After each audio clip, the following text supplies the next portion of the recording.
என்ன இப்படி ஆகி போச்சு? ஒரு சீட்டுக்கு இப்படியா? தெலுங்கானா மாநிலத்தில் புதிதாக ஆட்சி பொறுப்பிற்கு வந்துள்ள ரேவந்த் ரெட்டி தலைமையிலான காங்கிரஸ் அரசு தேர்தல் வாக்குறுதிகளின் அடிப்படையில் மகாலட்சுமி என்ற பெயரில் பெண்களுக்கான இலவச பேருந்து போக்குவரத்து திட்டத்தை துவக்கி நடத்தி வருகிறது. இந்த திட்டத்தின் மூலம் பெண்கள் தெலுங்கானா மாநிலம் முழுவதும் அரசு போக்குவரத்து கழகத்திற்கு சொந்தமான சொகுசு பேருந்துகள் தவிர மற்ற பேருந்துகள் அனைத்திலும் இலவசமாக பயணம் செய்யலாம். இதன் காரணமாக பெண்கள் இதற்கு முன்னர் இருந்ததை விட தற்போது தெலுங்கானாவில் அதிக அளவில் பேருந்துகளில் பயணம் செய்வதாக கூறப்படுகிறது.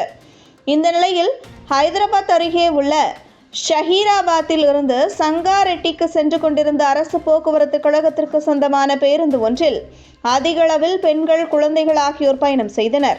அப்போது இருக்கையில் பிடிப்பது தொடர்பாக அவர்களுக்கிடையே வாக்குவாதம் ஏற்பட்டுள்ளது. வாக்குவாதம் முதிர்ந்து குழந்தைகள் கண்முன்னே ஒருவரை ஒருவர் தலைமுடியை பிடித்து இழுத்து கடுமையாக தாக்கிக் கொண்டனர். பேருந்து ஓட்டுநர், நடத்துனர், சக பயணிகள் ஆகியோர் தலையிட்டு அவர்களை சமாதானம் செய்தனர்.